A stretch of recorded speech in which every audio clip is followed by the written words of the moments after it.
அதை பற்றிலாம் இந்தியா கவலைப்படல, பயப்படல. ஒரு சின்ன நாடு துருக்கி பாகிஸ்தானுக்கு உதவி பண்ணியிருக்கு. இதுவரை சைனா, துருக்கியை தவிர வேறு எந்த நாடும் பாகிஸ்தானுக்கு உதவி பண்ணது மாதிரி ஆதாரம் கிடைக்கல.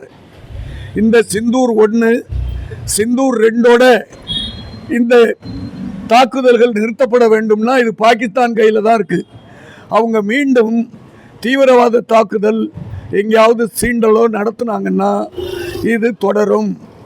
அனைத்து தீவிரவாத கேம்ப், அவங்களுடைய கூடாரங்கள், பயிற்சி மையங்கள், தங்குமிடங்கள் அழிக்கப்படும் வரை இந்த தாக்குதல்கள் தொடங்கும் என்பது நம்ம நாட்டு பிரதம மந்திரி திரு நரேந்திர மோடி கொடுத்த அறிவிப்பு.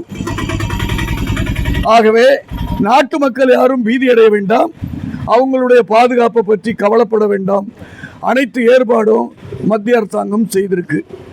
மேற்கே, அதாவது வடக்கே ஜம்மு காஷ்மீர்லேருந்து ஆரம்பித்து மேற்கே குஜராத் வரையிலும் அனைத்து எல்லை பகுதிகளிலும் பாதுகாப்பு நடவடிக்கை கடற்படை வழியாகவும், தரைப்படை வழியாகவும், வான்படை வழியாகவும் பாதுகாப்பை தீவிரப்படுத்தி இருக்கு.